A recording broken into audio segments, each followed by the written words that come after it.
up? What's good? It's your girl Courtney B here, and I'm back with yet another hair video. In today's video, I'm showing you guys how I got this deep side part curly closure wig slay. You know what I'm saying? Y'all know I'm not really on that closure train, but for some reason this is really hitting me just right. You cannot tell me that this looks like a closure, because it doesn't. It looks like a plain out frontal, sis. So in today's video, I'm going to show you guys step by step on how I make my closures, preferably my 6x6 closures, look like frontals. So let's get it. The first step we're going to take to make this closure look like a full-on frontal is, of course, to pluck. Now honestly, this is probably like the only real thing that makes the closure like a frontal. As long as it's plucked to the gods, you good. I first sprayed the frontal with some water. Frontal, look at me. I first sprayed the closure with some water, and then I comb it back with a comb so I can see what I'm working with. And then I'm going to start plucking and breaking up the hairline. Now, I slow this part down so you guys can actually see what I'm doing, because I'm not very good at explaining things. But if y'all can see, I'm going in like a skipping motion.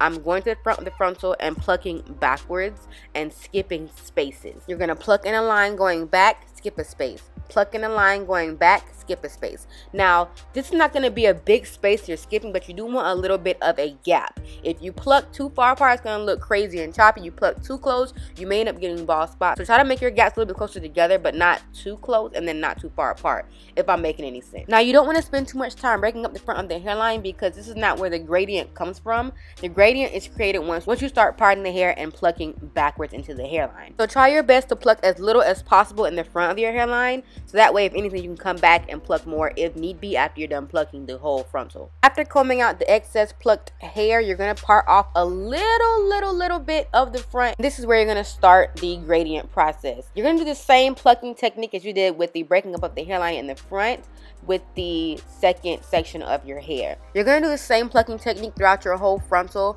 but as far as parting out your hair, I would not recommend you parting over 2 to 3 sections. Only because if you part too much and keep plucking backwards, you can get a receding hairline. It can look very over plucked and spacious and just bald. So try to go back at least 2 or 3 sections when plucking, no more than 3, and preferably 2, so that way it doesn't look too bald. After you're done plucking your whole frontal, your 2 to 3 sections, you're going to want to comb out all the excess hair. You're going to flip the hair you've already plucked backwards and then check your work.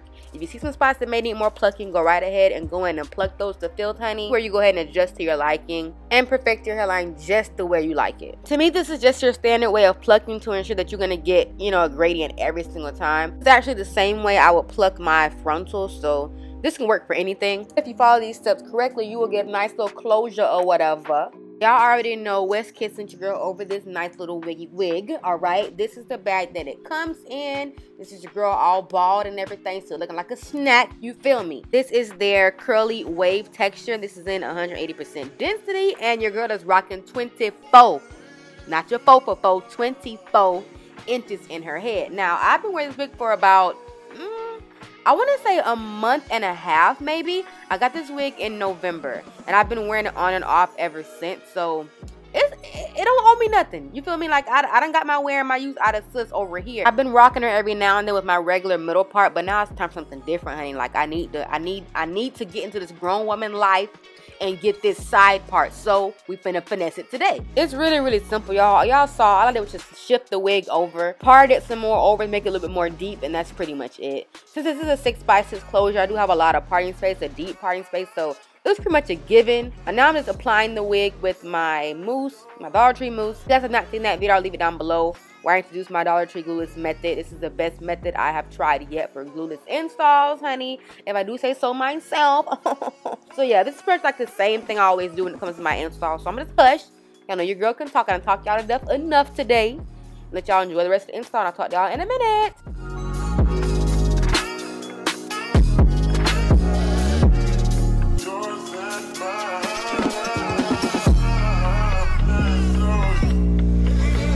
One eternity later.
Since a lot of you guys have been asking me, I did want to include a very close-up and in-depth portion of me doing my baby hairs. Number one key I try to stick to when doing my baby hair is thinner the better. Thin baby hair just makes your wig look a whole lot more natural.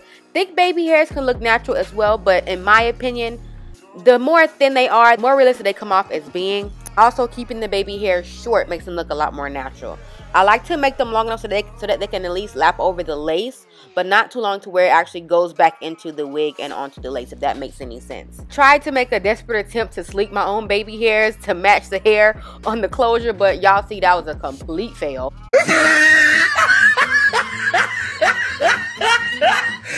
I hate to make this all sound so technical, but I like to keep a standard placement when it comes to my baby hair. I like to limit how much baby hair I use. So I put a baby hair swoop above my forehead, right in the middle of my head, and I put a baby hair swoop on each temple. So that's a total of 3 swoops, okay? And then of course my little sideburns, ear tabs, whatever the case may be, I may do those every now and then, I may not. This all depends on the look, but typically I know these 3 baby hairs at the top is what I normally always do. Now as y'all see right there, I only have 2 baby hair because I know I wasn't really going to show that side of my head anyway, so yeah, that was that. You don't have to put as much as I did or even as less as I did, but this is just what I do. Do whatever makes you happy with you and your baby hair. You want to use 10 swoops, do that, sis. You want to make them super thick, do that, sis. This is just how I do mine and my personal opinion of how it looks when it comes to baby hair. And yeah, here I'm just sloppily and lazily defining my part, putting some of my hair, make it look a little bit wider.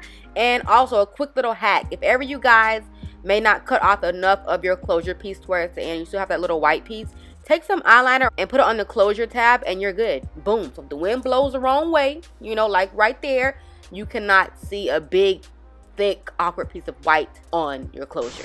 And yeah, you guys, that is the finished product. That is how I make my closures, my 6x6 closures look like frontals. Now this technique, all these things can work even with a 4x4 or 5x5.